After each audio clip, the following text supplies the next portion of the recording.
Volume 4, Chapter 483, 2nd of September, 1946. At Bethany for the Feast of the Tabernacles. The varied green shades of the countryside around Bethany come into sight as soon as one climbs over a spur of the mountain and sets foot on the southern slope, descending along a zigzag path towards Bethany. The silvery green of olive trees, the bright green of apple orchards with a few yellow leaves showing early here and there, the ruffled and more yellowish-green hue of vines, the dark dense green of oaks and carob trees, mixed with the brown of fields already plowed and waiting to be sown, and with the fresh green of kitchen gardens and of meadows in which new grass is growing, look like a multicolored carpet to anyone overlooking Bethany and surroundings. And towering over the green below, the fan-shaped leaves of date palms, already elegant and reminiscent of the East. The little town of En-Shemesh, lying in the middle of the greenery and all lit up by the sun which is beginning to set, is soon overcome, and also the large fountain, rich in water, a little to the north of Bethany, is also left behind. Then the first houses appear amid the green. They have arrived after a long tiring journey, and although they are very tired, they seem to regain strength simply by being near the family house in Bethany. The little town is quiet, almost empty. Many inhabitants must have already moved to Jerusalem for the feast. So Jesus is unnoticed until he arrives near Lazarus' house. Only when he is near the garden, which has now grown wild, where all the stilt birds were, he meets two men who recognize and greet him, and then ask, "Are you going to see Lazarus, Master? You are doing a good thing, because he is very ill. We are coming from his house after taking him the milk of our asses, as it is the only food, together with a little fruit juice and honey, which his stomach still accepts. His sisters do nothing but weep. They are worn out with watching at his bedside and with grief. And he does nothing but pine for you. I think that he would be already dead if his keen desire to see you had not kept him alive so far. I am going at once. God be with you. And, will you cure him?" they ask inquisitively. "The will of God will be revealed on him, together with the power of the Lord," replies Jesus, perplexing them, and he hastens towards the gate of the garden. A servant sees him and rushes to open it, but without any exclamation of joy. As soon as the gate is opened, he kneels down, venerating Jesus, and says in a sorrowful voice, "You have come at the right moment, Lord. And may your arrival bring joy to this house full of tears. Lazarus, my master, I know. Be resigned, all of you, to the will of the Lord. He will reward you for sacrificing your wills to his. Go and call Martha and Mary. I will wait for them in the garden." The servant hurries away, and Jesus follows them slowly after saying to the apostles, "I am going to Lazarus. You can have a rest as you need it." In fact, while the two sisters appear at the door and have difficulty in recognizing the Lord, so tired are their eyes with watching and weeping, and the sun shining into their eyes make it even more difficult to see, other servants come out of a side door to meet the apostles, and they take them away. "Martha, Mary, it is I. Do you not recognize me?" "Oh, the Master!" exclaim the two sisters, and they run towards him, prostrating themselves at his feet, stifling their sobs with difficulty. Kisses and tears fall upon Jesus' feet, as previously in the house of Simon, the Pharisee. But this time, Jesus, while receiving the streaming tears of Martha and Mary, does not remain stiff as he did then. Now he bends down. He touches their heads, blessing them, and compels them to stand up, saying, "Come, let us go under the jasmine pergola." Can you leave Lazarus?" More by nodding than by words, while sobbing, they say yes. And they go under the shady bower, on whose dark leafy branches a few persistent jasmine little stars are still white and fragrant. "Now, tell me." "Oh, Master, you have come to a really sad house. We are dazed with grief. When the servant said to us, 'There is someone looking for you,' we did not think of you. And when we saw you, we did not recognize you. See? Tears have scalded our eyes. Lazarus is dying, and fresh tears interrupt the words of the two sisters, who have been speaking alternately. And I have come." "To cure him?" "Oh, my Lord," says Mary, her eyes shining with hope through her tears. "Ah, I said so." "If he comes," says Martha, joining her hands in a joyful gesture. "Oh, Martha, Martha, what do you know of God's acts and decrees?" "Alas, Master, will you not cure him?" they both exclaim, plunging back into grief. "I say to you, have unlimited faith in the Lord. Persevere in having it, despite innuendos and events, and you will see great things when your hearts no longer have any reason to hope to see them. What does Lazarus say?" He echoes your words. He says to us, "Do not doubt God's kindness and power, no matter what may happen. He will intervene on your and on my behalf, and on behalf of many, of all those who, like me and you, will remain faithful to the Lord. And when he is fit to do so, he explains the scriptures to us. He does not read anything else nowadays. And he speaks to us of you. And he says he will die in a happy period of time, because the era of peace and forgiveness has begun.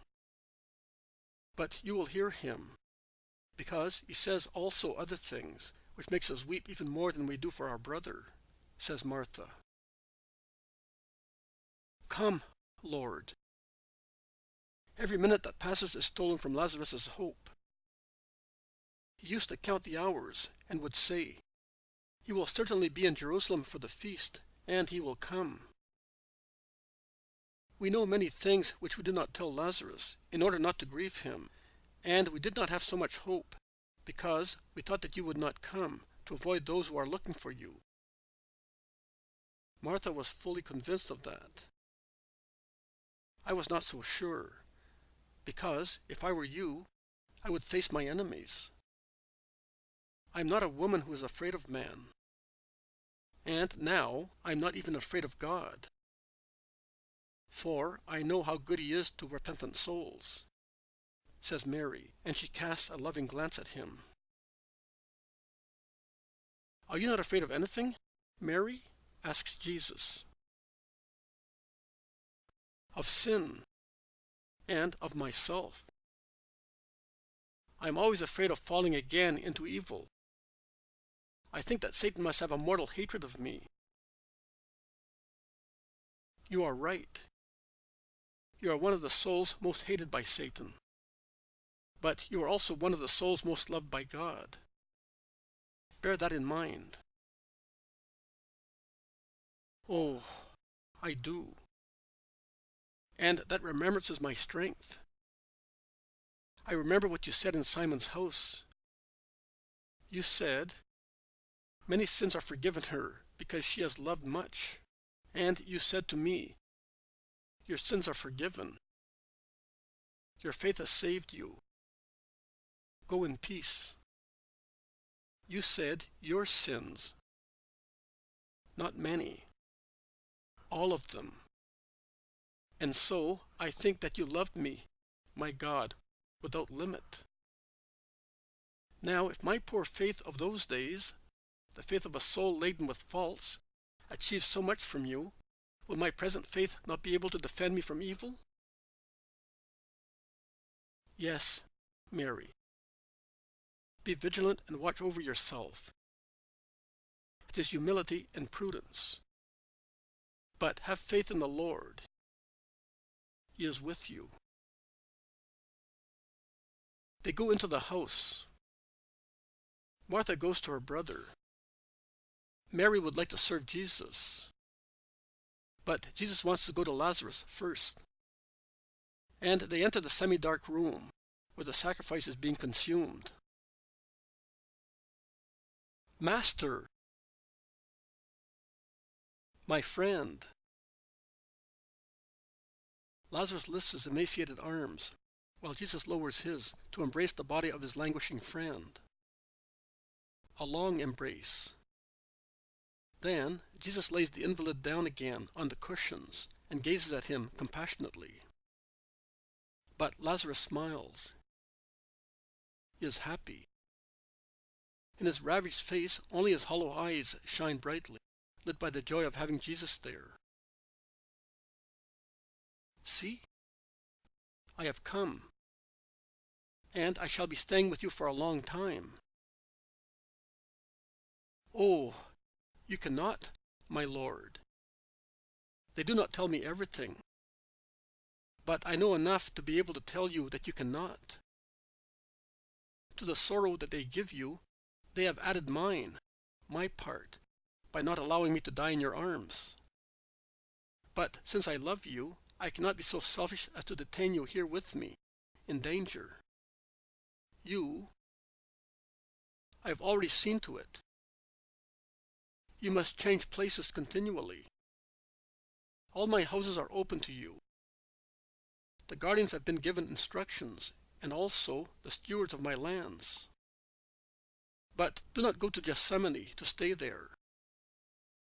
They keep a strict watch over it. I mean the house. You can go among the olive trees, particularly the upper ones, and you can go there along many paths, without them finding out. Margium, do you know that he is already here? He was questioned by some people when he was in the oil mill with Marcus. They wanted to know where you were and whether you would be coming. The boy gave them a very clever reply. He is an Israelite and will come. Which way I do not know, as I left him at Merom. So he did not give them the opportunity to say that you are a sinner, and he did not lie. Thank you, Lazarus. I will listen to you, but we will often meet just the same. And he gazes at him again. Are you looking at me, Master? See how I am reduced? Like a tree which in autumn is stripped of its leaves, I am despoiled of my flesh, my strength, and of the hours of my life. But I speak the truth when I say that, if I am sorry that I shall not live long enough to see your triumph, I rejoice at departing, so that I shall not see the hatred which is increasing against you, powerless as I am to check it. You are not powerless. You never are. You see to your friend, even before he arrives. I have 2 houses of peace, and I can say that they are equally dear to me. The one in Nazareth and this one. If my mother is there, the celestial love almost as great as heaven for the Son of God, here I have the love of man for the Son of Man. The friendly, faithful, venerating love. Thanks, my friends. Will your mother never come? At the beginning of springtime. Oh, then I shall never see her again. Yes, you will. I am telling you, and you must believe me. I believe everything, Lord. Also what facts disprove. Where's Margium? In Jerusalem with the disciples. But he comes here in the evening. He will be here shortly. And your apostles? Are they not with you? They are with Maximinus, who is succoring them, as they are tired and exhausted. Have you walked much? Yes, very much, without stopping. I will tell you about it. But rest now. I bless you for the time being. And Jesus blesses him and withdraws. The apostles are now with Margim and with almost all the shepherds, and they are speaking of the insistence of the Pharisees to find out about Jesus. They say that such inquisitiveness roused their suspicions, so much so that their disciples decided to guard each road leading into Jerusalem in order to warn the Master. In fact, says Isaac, we are scattered along all the roads a few stadia from the gates, and we watch one night each in turns. This is our turn. Master, says Judas, laughing, they say that at the Joppa gate there was half the Sanhedrin, and they were quarreling because some of them remembered the words I spoke at Enganim. Some swore that they heard that you had been to Dothan. Some, instead, said that they had seen you near Ephraim, and thus they were furious, because they did not know where you were. And he laughs, thinking of the trick he had played on Jesus' enemies. They will see me tomorrow. No, we will go tomorrow. We have already made our plans, all in a group and making ourselves conspicuous. I do not want that. You would tell lies. I swear to you that I will not lie. If they say nothing to me, I will say nothing to them. If they ask me whether you are with us, I will reply, can't you see that he is not here? And if they wish to know where you are, I will say, look for him yourselves. How do you expect me to know where the Master is just now? In fact, I will certainly not be in a position to know whether you are in the house, here, or in the orchards, or I do not know where. Judas, Judas, I told you. And I say that you are right. But my behavior, perhaps, is not the simplicity of a dove, but it is the prudence of a serpent. You are the dove, I the serpent. And together we will form the perfection which you taught us. He assumes the attitude of Jesus when he teaches, and imitating the Master to perfection, he says, I send you as sheep in the midst of wolves. Be therefore as wise as serpents and as simple as doves. Do not worry about what to say, as the words will then be put on your lips, because it is not you that speak, but the Spirit speaks in you. When they persecute you in one town, flee into another until the kingdom of the Son of Man comes. I remember them, and it is now time to put them into practice. I did not say them thus, neither did I say only those, objects Jesus. Oh, at present it is necessary to remember only those, and to speak them thus. I know what you mean. But until faith in you is confirmed, and it is a stone in your kingdom, it is better not to surrender to the enemies. Later, we will say and do the rest. And Judas's expression is so brightly intelligent and impish that he conquers everybody, except Jesus, who sighs. Judas is really the seducer who lacks nothing to triumph over man. Jesus is pensive and sighs. But he surrenders, as he feels that Judas's precaution is not entirely wicked. And the Iscariot expounds his plan triumphantly. So, we will go tomorrow, and the day after tomorrow until the day after the Sabbath. And we will stay in a hut made with branches, in the valley of the Kidron, like perfect Israelites. They will get tired waiting for you, and then you will come.